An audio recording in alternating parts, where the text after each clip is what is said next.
Imagine slicing into a perfectly cooked pork tenderloin. The outside is golden and caramelized, the inside is juicy and tender, and the flavors, simply unforgettable. Pork tenderloin cooked in the oven is a dish that feels fancy, but is surprisingly easy to pull off. Whether you're hosting a dinner party, or just making a special weeknight meal, this recipe will make you look like a pro in the kitchen. Let's start with the basics. Pork tenderloin is one of the leanest and most tender cuts of pork, which makes it a great choice for quick cooking in the oven. It's also incredibly versatile and pairs beautifully with all kinds of seasonings and sides. The trick is to cook it just right so it stays moist and flavorful. The first step to perfect pork tenderloin is seasoning. A simple blend of salt, black pepper, garlic powder, and smoked paprika is a great starting point. Want to take it up a notch? Add some fresh herbs like rosemary or thyme and a drizzle of olive oil. You can even brush on a tangy marinade or mustard for an extra layer of flavor. Rub the seasonings all over the tenderloin and let it sit for at least 15 minutes to soak in those flavors. Now, it's time to sear. Preheat a skillet over medium-high heat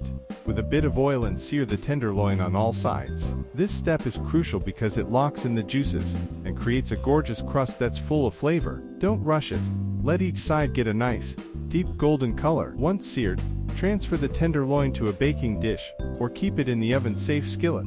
Roast it in a preheated oven at 400 degrees F, 200 degrees C, until the internal temperature reaches 145 degrees F, 63 degrees C. This usually takes about 20-25 minutes, depending on the size of the tenderloin. Use a meat thermometer to avoid overcooking. Pork tenderloin can go from juicy to dry very quickly. While it's roasting, don't forget about the glaze. A simple honey mustard glaze or balsamic reduction can elevate your tenderloin to restaurant quality. Brush it on during the last 5 minutes of roasting for a sticky, flavorful finish. Resting the meat is non-negotiable. Once it's out of the oven, let the tenderloin rest for at least 5 minutes before slicing. This step allows the juices to redistribute, ensuring every slice is as juicy as possible. Pork tenderloin is incredibly versatile when it comes to serving. Pair it with creamy mashed potatoes, roasted veggies, or a fresh salad for a complete meal. Leftovers, if there are any, make fantastic sandwiches, or can be tossed into a stir-fry the next day.